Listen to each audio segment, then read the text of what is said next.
If the climate is changing, yes, the climate is always changing, and that's a measurable. Scientists can look at that and say, here's what the climate used to be, here's what it is now, and measure that difference. And that's always been true, and that continues to be true. Here's the second question, though, is what is man's role in it? And I think the scientific certainty that some claim isn't necessarily there in regards to what percentage of a contribution man-made activity is made to that. But here's what's more important as a policymaker. Their claim is that if we stop doing certain things, that will change back. That's absurd. In fact, even in the very reports that they cite, they admit that that's not the case. And so you'll have a tornado somewhere, or a drought, and you'll have the president or his supporters show up and say this is happening because of climate change, as if to imply that if we eviscerate our economy by imposing cap and trade, these things will stop happening. No. That's ridiculous. So when the French foreign minister goes to Washington, as he did today, and said we have 500 days to avoid climate chaos, you think this is alarmism? Yeah, here's what I always get a kick out of, and it shows you the hypocrisy. All these people always wag their finger at me about science and settled science. Let me give you a bit of settled science that they'll never admit to. Science is settled. It's not even a consensus. It is a unanimity that human life begins at conception. So I hope the next time that someone wags their finger about science, they'll ask one of these leaders on the left, do you agree with a consensus of scientists that say that human life begins at conception? I'd like to see someone ask that question. It's never asked, and that's not even a debatable thing. We can actually see that happening. I mean, that is a proven fact, and yet that's a scientific consensus they conveniently choose to ignore. Boy, really well said. No, that was terribly said, because it's not true. So what he was saying is, and we'll investigate this, the question is, does human life begin at conception? Well, in 2011, Mississippi voted on defining contraception as the moment human life begins. And how did the scientists respond? Because they actually played a part in that debate. Well, the American Society for Reproductive Medicine said, quote, while a fertilized egg is necessary to make a person, fertilization alone is not enough to create a human being. A fertilized egg has to continue to grow, attach itself to a woman's uterine wall, and gestate for 9 months before it is born, and there are many potential missteps that can happen along the way.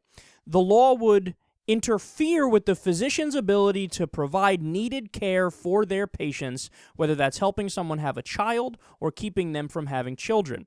So the conclusion of the scientists and the medical groups, quote, this proposal, again, the proposal of defining human life as beginning at conception, this proposal unnecessarily exposes women to serious health risks and significantly undermines the relationship between physicians and our patients. The vague and overly broad terms in Proposition 26 will prevent physicians from providing the care vital to women's health. We oppose the Mississippi Initiative. So in other words, scientists are saying, no.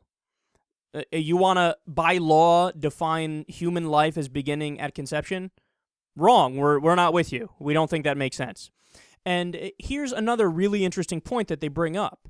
They say it is fair to say that life begins at conception. Okay, that is fair to say. But it is not fair to say that human life begins at conception. Because that early on, it's not a human. It has none of the defining characteristics of a human, and it has to go through a very, very long, extensive process before it becomes a human. And they make that clear. And doctors and scientists, by the way, are pro-choice, Marco. They disagree with you on this, okay? At least I tried to find a larger poll on this, like a national poll, where they ask doctors and or scientists what their feelings are on the issue of abortion. I couldn't find a national poll. But at least in this particular example, 2011 in Mississippi, when this law came up, the majority of the doctors and the majority of the scientists were pro-choice. And they said, you know what, we disagree with the pro-lifers on policy. So in other words, they disagree with you, Marco. And I'll also add that if it is true that human life begins at conception, and that's how we define it, which is what Marco Rubio is saying, is a scientific fact, and it's not. If that were true, we would have to lock up 25% of all women who get pregnant. You're probably thinking, what the fuck are you talking about, Kyle? Well, up to 25% of all pregnancies miscarry. And of course, if at conception, right, that's a human life, well, then all those women committed murder without even realizing it. So you go, oh, come on, you're being too extreme. Okay, fair enough. We won't lock them up for murder. Manslaughter. You killed a human being, and you didn't want to do it on purpose, but it happened. Okay? That's manslaughter. So we'll give you, 20 years? Does that sound about right? See, he thinks he's nailing it, and he's so far from nailing it. And, of course, the last thing I'll say is, to his point that, well, if they act like, the scientists, those idiots act like, if we stop doing certain things, that it will help the climate. And that's just ridiculous, or that's absurd, whatever he said. No, it's not. It is true that if you stop polluting with carbon, yeah, you're going to help out the climate change situation and make it better. Okay? That's not absurd. That's exactly what you need to do. You need to cut back on carbon emissions. Any scientist will tell you this.